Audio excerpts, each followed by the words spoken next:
की स्थापना की बात करता है। 38 का 1 और 38 का 2 क्या कहता है? 38 का 2 कहता है कि जो आय, प्रतिष्ठा और अवसर की समानता है उसको दूर करने का प्रयास करो। और किसके विषय में कहता है? राज्य को कि ऐसा करो।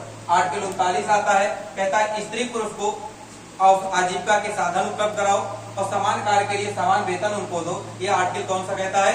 39। उसके बाद 39 का क्या आता है? 39 का क्या कहता है कि स्त्री और पुरुष हैं उनको कानूनी सहायता उपलब्ध कराओ। और कैसी कानूनी सहायता? निःशुल्क कानूनी सहायता उपलब्ध कराओ। ये किस आर्टिकल में? आर्टिकल 39 के का में है।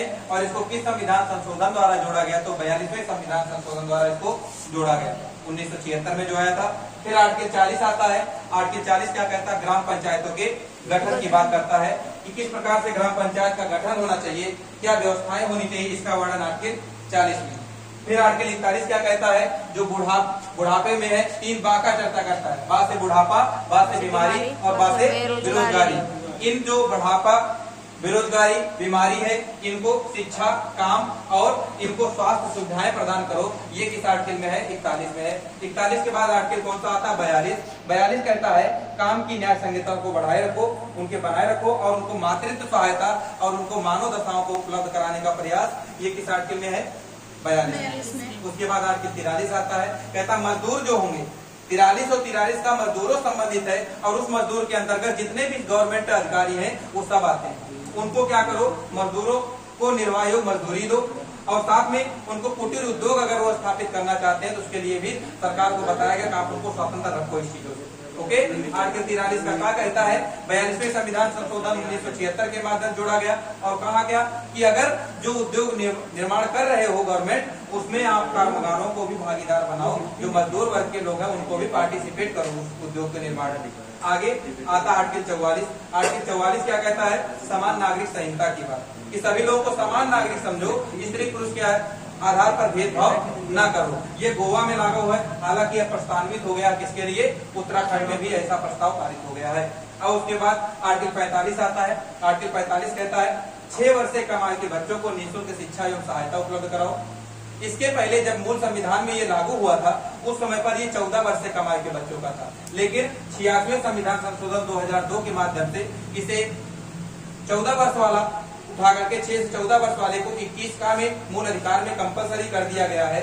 और अब यहाँ पर केवल 6 वर्ष से कम आयु के बच्चों के लिए ही शिक्षा एवं अवसर के साधन के उपलब्ध कराने का प्रावधान है। उसके बाद आर्टिकल 46 आता है, SC ST या और जो पिछड़े वर्ग के लोग हैं उनको आप शिक्षित करो, उनको अवसर के साधन उपलब्ध कराओ, उनकी असमानता को दूर करने का प्रयास करो। ये किसमें है? आर्टिकल 46 में है। आर्टिकल 47 कहता है कि जो लोक स्वास्थ्यवर्धक सामान हो वही उपलब्ध कराओ, खाद्यान्न सामग्री सरकार आप वही उपलब्ध कराओ लोगों को जो स्वास्थ्य के लिए हानिकारक न हो। और जो मादक पेय पदार्थ है उनको या नशीली दवाएं जो है उनको समाप्त करने का प्रयास करो। ये सरकार को निर्देश देता है किस आर्टिकल के माध्यम से? 47 के माध्यम से। आर्टिकल 48 क्या कहता है? जो कृषि है, पशुपालन है, इसमें वृद्धि करो। क्यों वृद्धि करो? क्योंकि कृषि ही हमारी प्राथमिक आवश्यकता है, कृषि ही रॉ मटेरियल हमको उपलब्ध कराता है। और पशुपालन पे भी ध्यान दिया गया, यहाँ तक कि कहा गया जो दुधारू पशु है उनकी हत्या ना करो। किस आर्टिकल में है? 48 में। दुधारू पशुओं की हत्या मत करो, कृषि और पशुपालन पर ध्यान दो, ये 48 में है। उसके बाद आर्टिकल कौन सा आता है? 49। आर्टिकल 49 कहता है कि जो 48 का ए है इसको भी 42वें संविधान संशोधन द्वारा जोड़ा गया। पर्यावरण के संरक्षण के विषय में बताया गया और पर्यावरण संरक्षण अधिनियम इसी के आधार पर कब आया था? 1986 में आया था। पर्यावरण संरक्षण अधिनियम कब आया? 1986 में आया। उसके बाद आर्टिकल 49 आ जाता है, राष्ट्रीय स्मारकों की रक्षा की बात कहाँ पर की गई है?